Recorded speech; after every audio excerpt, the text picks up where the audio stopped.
Okay, gas industry business models. This is really, really important to understand how they make money. Everybody thinks the only way to make money is coming in with a drill, drilling a hole, selling gas. You'll see there's lots of ways to make money. First is flipping the lease. We talked about that. We saw back in 07, early 08, lots of leases that were signed up very cheaply. And the next day they were sold off on Wall Street. They made a ton of money. They had no intention of drilling whatsoever. Holding back production. This one scares me to death. It's called HBP, or holding back production. What they're going to do, and we're going to focus in on this for a little bit.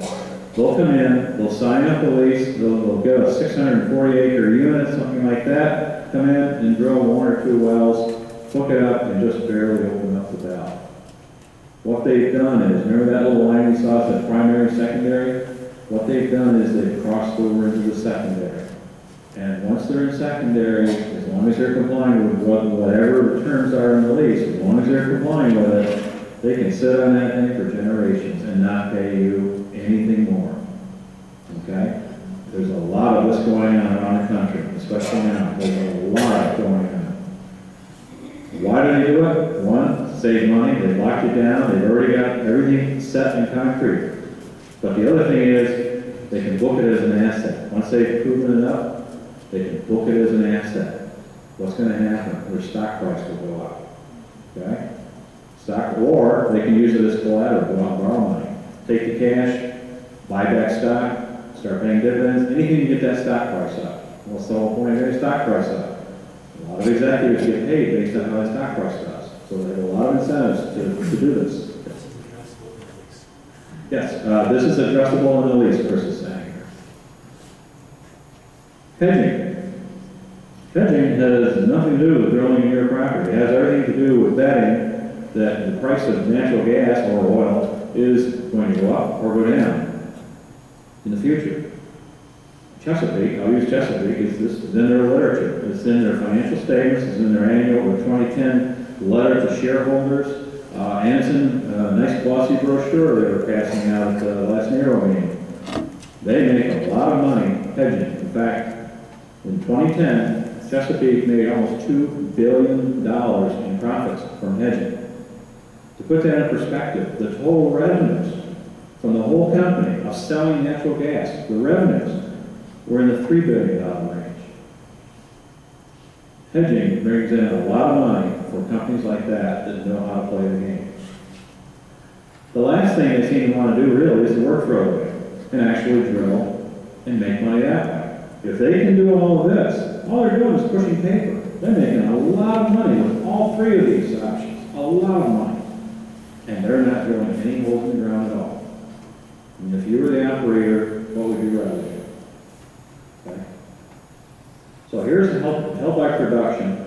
Chris and I were at a seminar, I forget which one, a long time ago. 2 guys came up to me and they gave me this map. This was their spacing. You notice it's not nice and square like the other one we were looking at.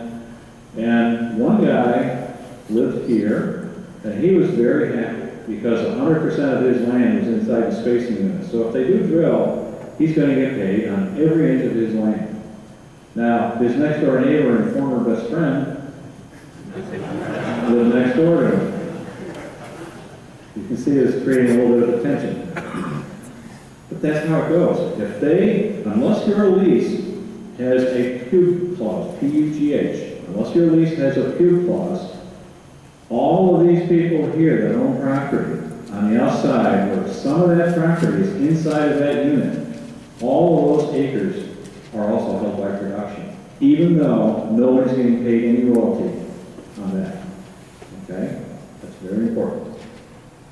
So, the guy that was expecting to get that nice signing bonus and then he was going to get the royalties and with a declining curve, thinking it might look something like that. Instead of looking like that, his cash flow may look something like this. He may get that signing bonus, but just a little bit, because those valves may just be barely open. He may not get hardly any money at all. And that can go on for a long time. We'll probably all long be gone by the time this whole gas play plays out here. This is a horrible example. Here is a spacing unit that is not even 66 acres. And yet it's holding, because of what I was just talking about, it's holding 854 acres. Nobody out here is going to get any royalties. And that's the way it works. But it doesn't just tie up horizontally, it ties the formations underneath too. You've got not just Marcella, you've got Utica, you've got the Trenton Black River, any other place that might be there. All of that is included. Okay. This is a map we were talking about earlier. This is Portland County.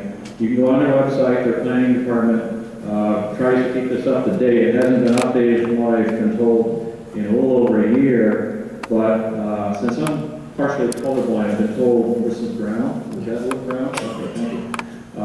All of these parcels here have leased up. The tax assessor told me they are now in excess of 50% of the land is leased up. I'm a little concerned because my wife and I have a nice little cabin on a tiny little pond down here, but what's happening is those spacing units we were talking about, all you have to do, all the operator has to do is to lease up 60% of the land there. Portland County is ripe for a real problem.